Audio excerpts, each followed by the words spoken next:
So I got a message a couple days ago on November 24th. I don't know what day this will go live, probably after the little holiday and everything and Black Friday and all that. 2-sentence email. Literally just like, hey, Rudy, will you buy my Pokemon Vivid Voltage booster boxes or cases? I said, I didn't reply. I just looked at it and I said, okay. Attached the picture.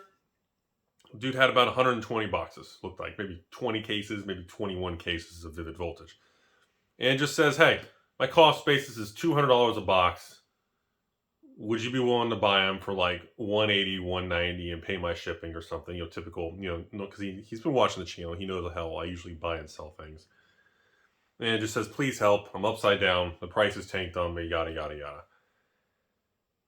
So this video is going to be a little blunt, honest reality. I feel bad for the individual. I really do.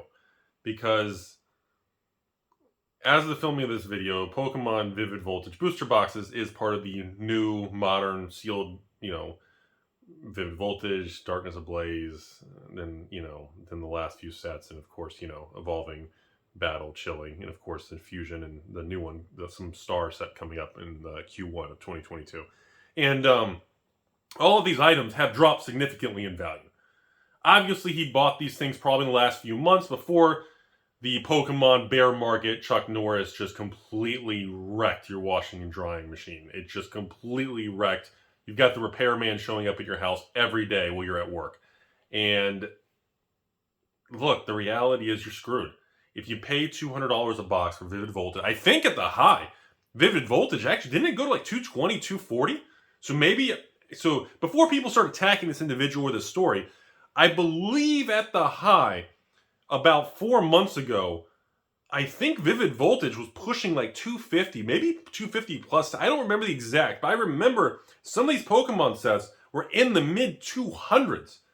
And if you're paying shipping and tax on top of that, or even if it's a local store, then you have to pay, 8, 9, or West Coast California, maybe 10% sales tax.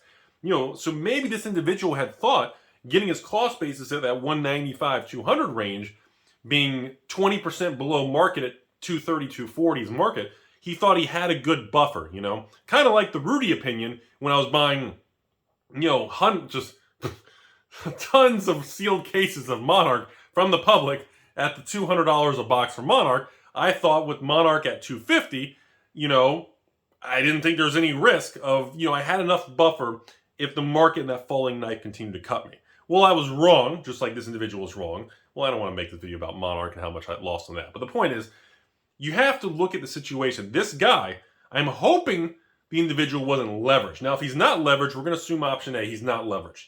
The only solution for him is absolutely nothing. He needs to sit on the boxes. I mean, 2 weeks ago, I got another, I don't know if there was another wave. I don't know if there's a restock. But distributors sold me a couple cases of Vivid Voltage. Now, their price, even distribution pricing on Vivid Voltage was inflated. I had to pay like $95 a box for Vivid Voltage from a distributor. And of course, Vivid Voltage on the market now is like, what, 105, 110? So I couldn't even sell it, pay fees or shipping. I couldn't even make any money at it. Okay? And again, I've only got like 3 cases of it. It's not like a big deal or anything. But the point is, it's in situations like this is kind of the dirty, darker side of dealing with cardboard and collectibles. You have to be able to accept that if you want these upside potential, you need to have exposure to the upside. And by having exposure, just like equities on Wall Street, if you want that upside exposure and that inflation, blah, blah, blah, protection long term, you have to be able to accept that things can drop in price. This guy, I don't know if he bought from a local store online. He can't just go to his local store with, 21 cases of Vivid Voltage and give me all my money back, you hose me, to some store somewhere in the country. He can't go on eBay or PayPal and just start going after all these sellers that he bought Vivid Voltage from in the last, 6 months maybe. It doesn't really work that way. You really can't do that. That's wrong. You're going to get banned. You're going to get blacklisted. Hell, you do too much of that, PayPal's just going to shut your damn account down. I mean, I've seen that many times. I've seen people do too many disputes on TCG Player. TCG Player just bans them for life. I've seen the same thing with eBay, and and some people, I don't need it anyways, and they try to say, well, it's no big deal. I don't, however you want to look at it. The individual's in a situation where the market went down. The market went down. It's not his fault. It's not Vivid Voltage's fault. This is the ebbs and flows of market. This is normal.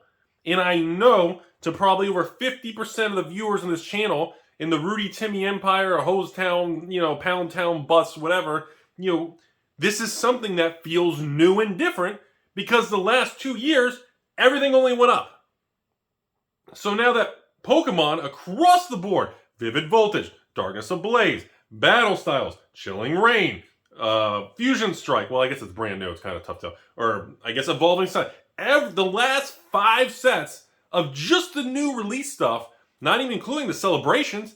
I saw people who were buying celebrations at the peak. I think I saw some people, and there was conversations about people who bought some Pokemon Celebration ETB, Elite Trainer boxes, and they were buying at some point at the peak, and there was like 120 or 110 per trainer box, and now they dropped to like, what, 70, 80 range or something with tax and shipping.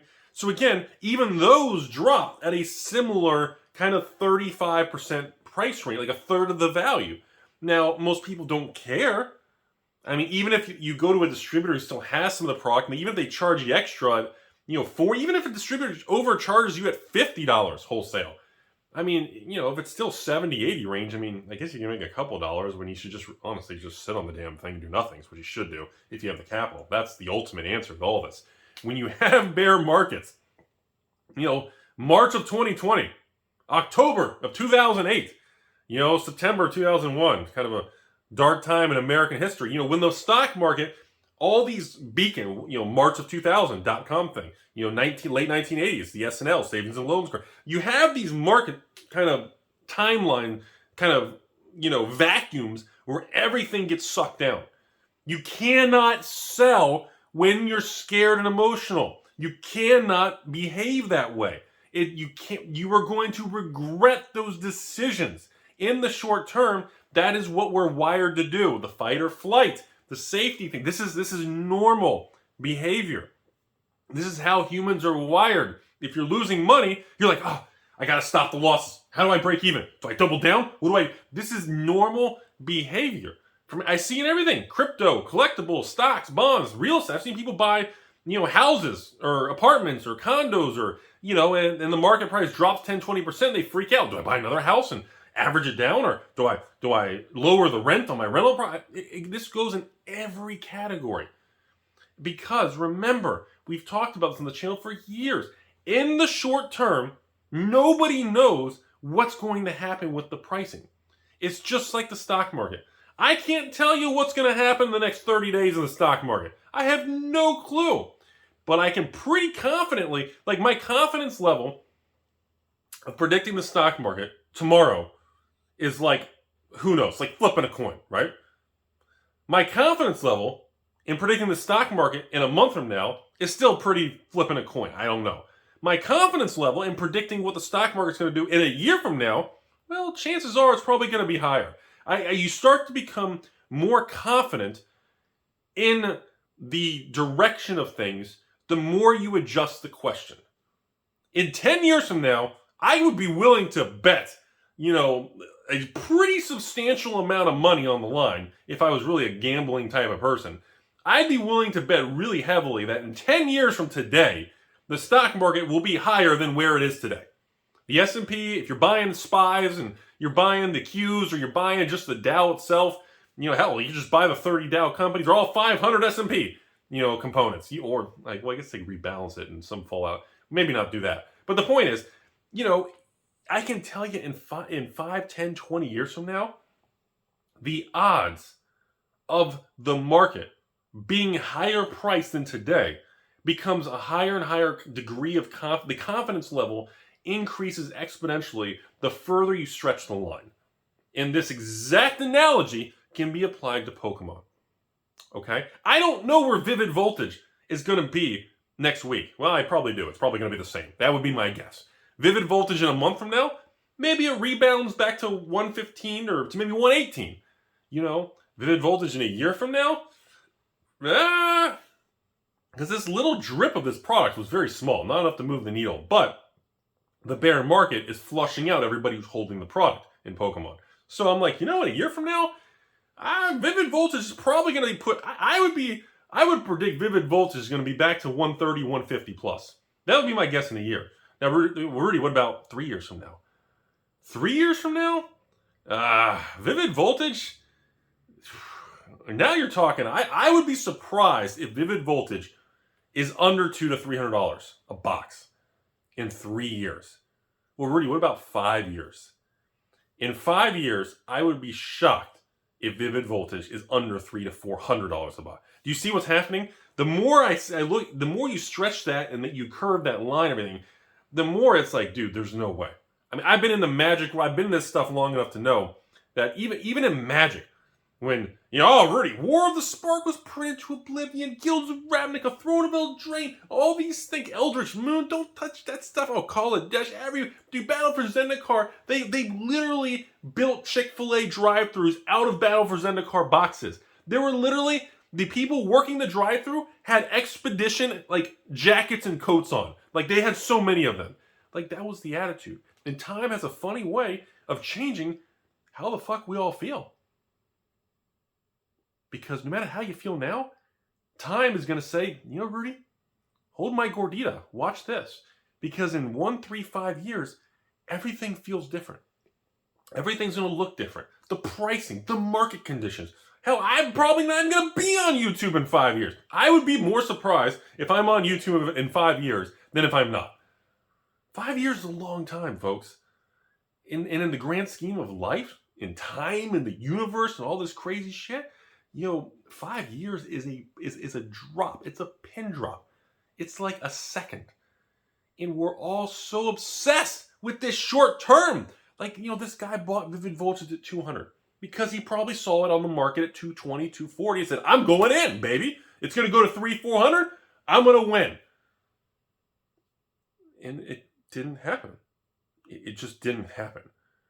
And that guy can't beat himself up or give up and say, I'm done. I just, I was wrong. I can't predict this stuff. And no, that means you're normal. Making a mistake is okay. Since when is it such a taboo thing to be wrong? Oh, God, you see that guy? Never talk to him. Never listen to that dude in the corner. He bought Vivid Voltage at 200, and now it dropped to 120. So clearly, he doesn't know anything.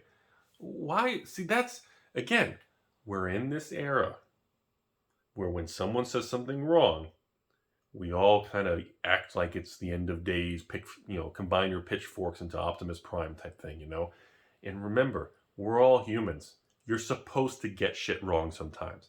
That's okay, because the market is the market, okay? You can't be mad at this guy and call him a Timmy. You can't be mad at Pokemon. You can't be mad at XYZ, okay? Because again, time has a funny way of really kind of making all of us humbled. Because no matter how much you predict things, look at Pokemon in 2018, the Rudy's bathroom thing. I thought 99% for certainty that shit I had my money, that 20 grand I had tied up in that stuff was literally just gone. I thought in 5 years I may be able to break even. And then 2020 hit, and Time and Peggy and the Gordita and the party packs said, watch this, hold my beer.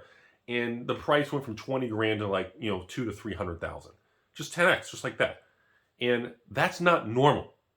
It's a cool story, and it's all kinds of internet legends and, posts and YouTubers and other Poke-tubers review and talk about this Rudy bathroom thing. It's all over. It's been talked about. But again, sure, it happened. But am I supposed to get credit because I made $250,000 on a Pokemon bathroom because I was just angry at it and I threw it somewhere? Am I supposed to be special because I got it right? Or special because, Rudy had the capital so he could just sit on it? No, that's just what happened. I didn't plan it. I just let it be. And now, the world in the future, even with this Pokemon bear market, compared to the prices from 3 years ago, who cares? What, an Evolutions box went from $80, my cost basis, to $1,000, And now the market's weak, so an Evolutions box went down to what, 500-600? Who cares? You know, and that's the thing. So again, I shouldn't get credit because I predicted a Pokemon boom and made money on the Rudy bathroom, because I didn't predict it. This guy shouldn't be made fun of because something dropped and he feels like he screwed up, because again, the market has no emotion. Okay, the market, in the internet, in the whole keyboard warrior thing, there's no emotion to it. There's no one's rooting for this guy to win. No one's rooting for Rudy to win. No one's rooting, and nobody's on your side in wanting success. It's 2021, folks. You got to wake the fuck up, because the internet thrives on people getting it wrong, doing something bad, a scam, prices dropping. I told you so. I told you. It's all that's what our culture surrounds, and that's the catnip. That's the fuel of YouTube. Videos like this tend to get a lot of views because people like to hear about stories and other people's mistakes and trips and falls and all that. Me making a video and just saying, hey everybody, I threw Pokemon in my bathroom, I made $250,000. I mean, it may get a lot of views just because it's on this channel and people just like to hear me rant and rave. But the reality is, you know, that people like that video from years ago because that video was made in a time before the prices went up. So it aged very well, even though I didn't know that was going to happen. And that's the thing. You know, the key takeaway to this video, as we wrap it up here, ladies and gentlemen, is you should learn from the story.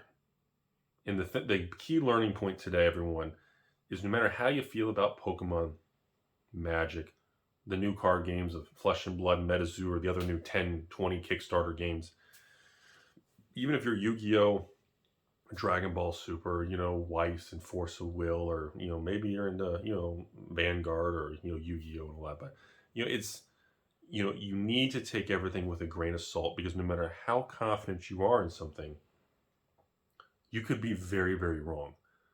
And when you know that in the back of your head, like whenever I make a large decision to invest in a stock, let's just pick on Hasbro stock, you know, or, you know, some, you know, the S&P 500, or, you know, if we're going to buy a big, large cap stock on Wall Street, you never buy the investment or the pallet of cardboard or the rental house or the Rudy coin, you know, weird, I don't know, doggy kitty cat coin to the moon. Whatever you buy into, no matter how confident you are that you're going to make money, it's going to go up, you need to buy into all investments in the back of your mind. If you're wrong, how much of a stomach can you handle the falling knife? How much pain can you take? We all have a pain tolerance. We all have a loss tolerance. For me, yeah, there's situations where I've bought things and it drops 10%, 20, 30, 40, 50%.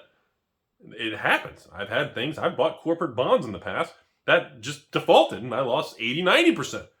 That's part of it. So based on knowing, and more experienced investors know, in the back of your mind, there is always a chance that an outside event makes you look like a fool and makes you wrong.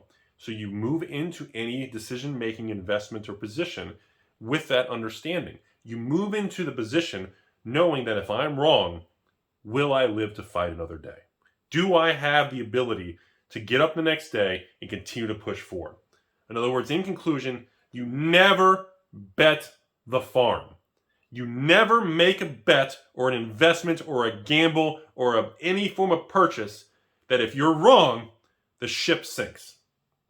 You go down there with Rose. You never make choices that are based on situations that could take down the house.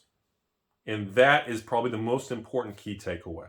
Most of these stories I like to share sometimes, especially on Pokemon lately, is because these people, and I hate to say these people, it kind of feels dirty, but you know, these individuals, maybe they watch a lot of PokeTubers, maybe they watch my channel, maybe they watch, you know, your mom's OnlyFans channel, whatever they're into, maybe they watch this and they're influencing, you know, I want to be a part of it.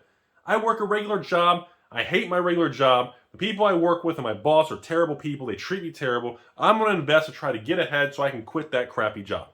You know, that's very normal. And I respect people who feel that way because it shows they're trying. And that alone is half of the damn battle. Even if you're wrong, you tried.